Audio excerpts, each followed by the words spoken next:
I'm sure you've heard 1,000 YouTubers say that there is no more content in Skyblock, and while 30 virus is 999 of them, the best way to get more content seems to be to just create a new profile. Well, there is something in Hypixel Skyblock I have never seen a video made on. The Skyblock menu. The most basic thing, and yet you probably have never seen a video about it. So today, we're going to cover some of the most important things in the Skyblock menu. If we start on the left, the first thing we can see is the skills menu. Skills give you increased base stats, allowing you to become a really strong player. By clicking it, you can see how far behind Linmen you are, and wish you were a better player. Skills are probably the most basic way to get better at the game, with most guilds looking at your skill average. There are two types of skill average, the one that matters, and the one that doesn't. And while some guilds may not accept you for having too low of a skill average, the truth is that they have no idea how good at the game you are. And skills are not really that hard to get. With just a few simple steps, you can become just like Linmen. Step 1. Play more. And with that, there is another thing under the skill category, unlike the rest. That's the Dungeoneering skill. This skill is the weird one in the family. Unlike all of the rest, Dungeoneering has many subgroups, like Mage and not Mage, or Catacombs level. What's even better about this skill is that it's not in the API. This means that most people can't find your Catacombs level without asking. With this, you can feel better about yourself, thinking you're number one in the guild, when you're actually bringing the guild's average down. In this area, there has been just about no content made.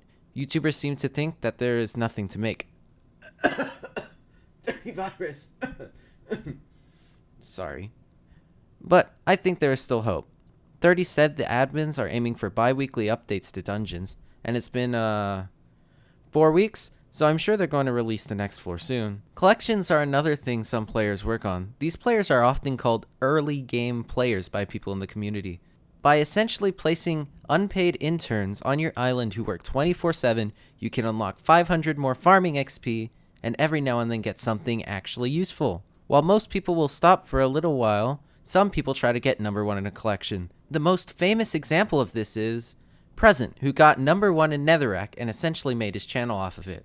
Just use collections. This one's only used to get teleport pads and nothing else. Oh, the quest book is a place for you to go and find what you need to do next. It can give you a basic idea of why you're still so bad at the game, so you can open it up and see how many fairy souls you're missing. The only other place it's used is once again checking the number of fairy souls in an area for that stupid floor 4 quiz. Next up is the events menu. Here you can see how long until the next event. There are 4 events: the Season of Jerry, New Year's, Spooky Fest, and the one no one cares about unless it's Monkey. Which events you attend can help describe what part of the game you're at. If you go to this, you're a non. If you go to this one, you're a non.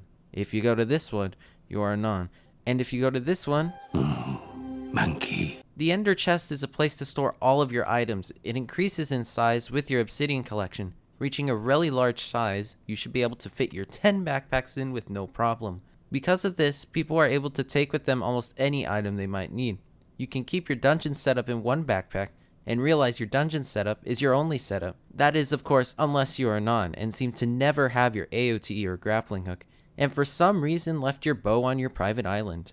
I'm looking at you, Aquilon. Similar to events, there are a few types of pet owners. There is the common Enderman pet tryhard, the pet score, the pet god, and finally, the pets with brain damage. And while you might think this has nothing to do with game progression, you will sometimes find people that just spent way too much money on their pets.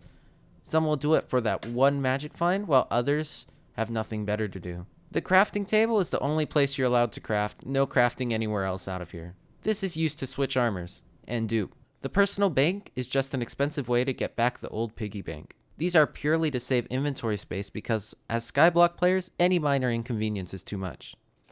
This is pay to win. These are used if you ever wanted to leave Skyblock for some reason. Here you can see how bad your co-op is. And this is used to turn on your API. With that, we have gone through the Skyblock menu. If I missed anything, it's probably less important than trades. But what we really need to ask is what we learned about Skyblock today. I think that we learned that we are all nuns and might as well just delete our profile. If you guys enjoyed this type of content, be sure to leave a like and subscribe. Leave a comment on anything else I can do a similar thing to. I know this is very different from my other content, and it was fun to make. I went through many different edits on my script this time around. So hopefully I got you guys to laugh at least one part. Also go follow my Twitch.